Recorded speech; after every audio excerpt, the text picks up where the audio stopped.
आज की कहानी का नाम है पाताल लोक।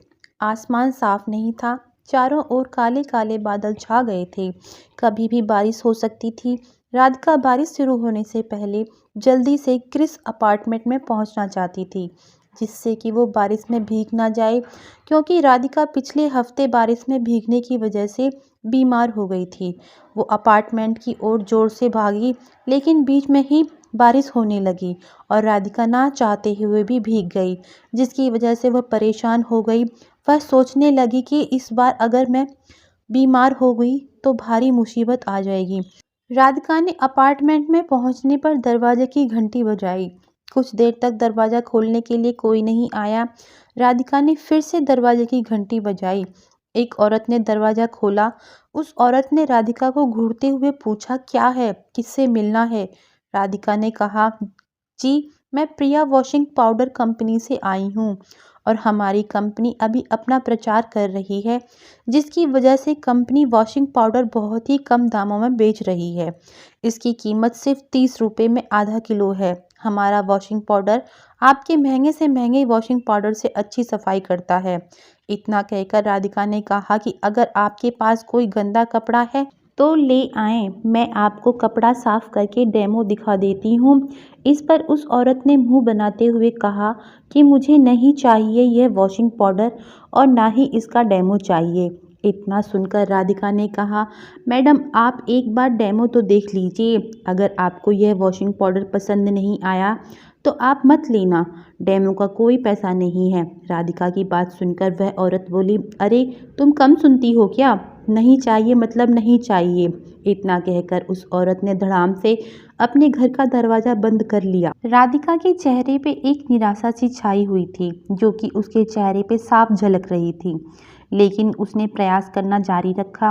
वह अपार्टमेंट के अन्य घरों में भी गई, लेकिन इस अपार्टमेंट में सिर्फ एक ही औरत ने उसका वॉशिंग पाउडर खरीदा।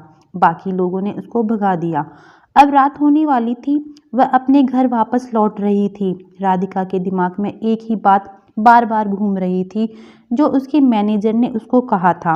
मैनेजर ने कहा था कि महीने का अंत चल रहा है और तुम्हें 20 वॉशिंग पाउडर बेचने का टारगेट दिया गया है और तुमने अभी तक सिर्फ 3 ही पैकेट बेचे हैं। यह सुनकर राधिका ने कहा कि सर, मैं वॉशिंग पाउडर बेचने की पूरी कोशिश करती हूँ, लेकिन हमारी कंपनी नई होने की वजह से लोग नहीं खरीदते।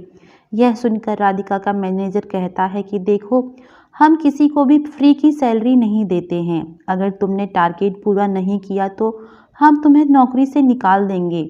यह सुनकर राधिका ने कहा, सर ऐसा मत कहिए, क्योंकि इसी नौकरी के भरोसे मेरा घर चल रहा है। इस बात को सुनकर मैनेजर कहता है, यह सब मैं नहीं जानता। अगर तुमने कल तक 20 वॉशिंग पाउडर के पैकेट नहीं बेचे तो तुम्हें कल के बाद नौकरी पर आने की कोई ज़रूरत नहीं है। लेकिन राधिका टारगेट पूरा नहीं कर पाई। वह बहुत परेशान थी। वह मन ही मन सोच रही थी कि कल वह मैनेजर मुझे नौकरी से निकाल देगा, फिर मैं कैसे अपने परिवार का ध्यान रखूंगी। उसने भगवान से कहा, हे भगवान, मेरी मदद कीजिए। राधिका के पति की कपड़े की एक छोटी सी दुकान थी, जो बहुत अच्छी चलती थी, क्योंकि उसका पति ग्राहकों से बहुत प्यार से बात करता था। अगर एक बार ग्राहक उसकी दुकान में आ जाते थे तो कुछ भी खरीदे बिना नहीं जाते थे, चाहे कोई छोटी ही चीज़ क्यों ना खरीदें। राधिका के पति किशन का बहुत ही अच्छा हंसता खेलता परिवार था, लेकिन एक दिन अचानक किशन की दुकान में किसी शॉर्ट सर्किट की वजह से आग लग गई। किशन भी उस समय दुकान के अंदर ही था, लेकिन उस आग में कपड़ों के साथ वो भी झुलस गया था, जिसकी वजह से वह अब इस दुनिया में नहीं था। किशन के चले जाने के बाद बेटी की जिम्मेदारी राधिका के ऊपर आ गई थी। पिछले 8 महीनों से राधिका सेल्स की नौकरी कर रही थी। कभी टारगेट पूरा हो जाता था तो कभी नहीं होता था, लेकिन इस बार राधिका का टारगेट पूरा ना होने की वजह से नौकरी से निकाल दिया गया।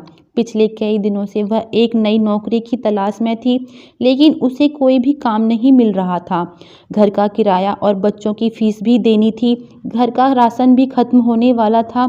अब जब राधिका शाम को घर लौटी तो वह बहुत उदास थी। तभी उसकी बेटी ने कहा, माँ क्यों उदास हो, चलो मेरे साथ खेलो ना। राधिका ने कहा, कुछ नहीं हुआ, सब कुछ ठीक है। अब वह अपनी मासूम बेटी को कैसे बताती कि वह क्यों उदास है। लेकिन बेटी के जिद करने की वजह से राधिका उसके साथ बॉल खेलने के लिए चली गई। खेलते खेलते बेटी ने बॉल को इतनी तेज मारा कि वह लुढ़कते हुए झाड़ियों के पीछे चली गई।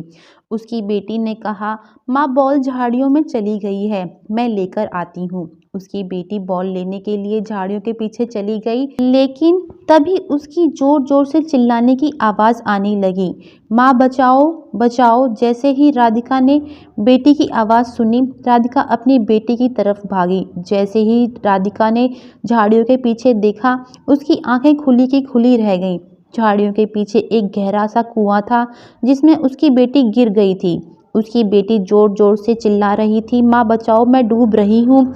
अचानक उसकी बेटी कुएं में गायब हो गई। यह देखकर राधिका के हाथ पैर फूल गए। उसे कुछ समझ नहीं आ रहा था, इसलिए राधिका भी कुएं में कूद गई। कुएं में कूदने के बाद राधिका अपनी बेटी को आवाज़ लगाने लगी। तभी उसका पैर पकड़कर किसी ने उसे कुएं के अंदर खींचा, जहाँ पर वह एक दूसरी दुनिया में थी। वहाँ पर सभी कुछ सोने का था, सोने के जेवर, सोने की ईंट और सोने की बिस्किट। तभी उसने देखा उसकी बेटी भी सही सलामत वहीं पर बैठी थी। जैसे ही उसकी बेटी ने अपनी माँ को देखा, वह अपनी माँ के पास दौड़ी चली आई।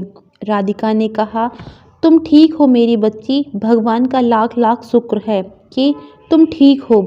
उसकी बेटी ने कहा, हाँ माँ, मैं बिल्कुल ठीक हूँ। उसने अपनी माँ से पूछा, माँ यह कौन सी जगह है?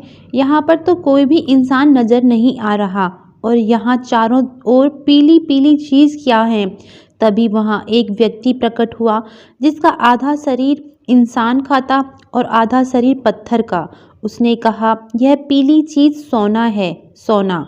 यह कहकर राधिका चौंक गई, बोली, इतना सारा सोना यहाँ कहाँ से आया, और यह सोना किसका है, और यह कौन सी जगह है? यह सुनकर उस व्यक्ति ने राधिका को बताया कि यह पाताल लोक है और मेरा नाम चित्रसेन है। मैं पाताल लोक का निवासी हूँ।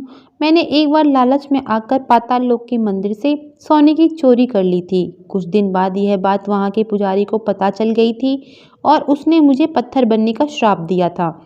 जब पुजारी ने श्राप दिया तो मैं पुजारी के पैरों में गिर गया और क्षमा मांगने लगा। मैंने पुजारी से बोला, मुझे माफ़ कर दो, मुझसे बहुत बड़ी गलती हो गई है। पुजारी ने कहा, यह भूल नहीं, यह पाप है, तुमने देवी के मंदिर से चोरी की है। मैंने बोला, मुझे इतनी बड़ी सज़ा मत दीजिए। यह बात सुनकर पुजारी को मुझ पर दया आ गई। पुजारी ने कहा, मैं अपना श्राप तो वापस नहीं ले सकता हूँ, लेकिन तुम्हारा 1 साल में एक बार पूर्णिमा के दिन आधा शरीर पहले की तरह हो जाएगा, और वह समय होगा जब तुम किसी की मदद करोगे। तुम जैसे जैसे किसी की मदद करोगे, तुम्हारा पाप कम होता जाएगा, और एक दिन तुम्हारा पूरा पाप खत्म हो जाएगा और तुम पूरी तरह से अपने पूर्ण स्वरूप में आ जाओगे। आज पूर्णमासी है और चित्रसेन अपने पूर्ण स्वरूप को पाने के लिए राधिका की मदद करना चाहता था। चित्रसेन ने कहा, मुझे तुम्हारी सारी परेशानी के बारे में पता है, इसलिए मैं तुम्हारी मदद करना चाहता हूँ। चित्रसेन ने राधिका को 100 सोने की मोहरें दी और कहा, इससे तुम अपनी नई जिंदगी शुरू करो। राधिका की सहायता करते ही चित्रसेन पहले की जैसा हो गया। कुछ देर बाद राधिका भी अपनी बेटी के साथ कुएं से बाहर थी और वह कुआं भी अब वहां से गायब हो गया। राधिका ने सोने की सभी मोहरों को बेचा और अपनी एक कपड़े की दुकान खोली। थोड़े संघर्ष के बाद राधिका की दुकान अच्छी चलने लगी। राधिका आज अपना जीवन और अपनी बेटी की पढ़ाई का सारा खर्च उसी दुकान की कमाई से चलाती है। कहानी से हमको यह शिक्षा मिलती है कि हमें कठिन से कठिन समय में भी हिम्मत नहीं हारनी चाहिए।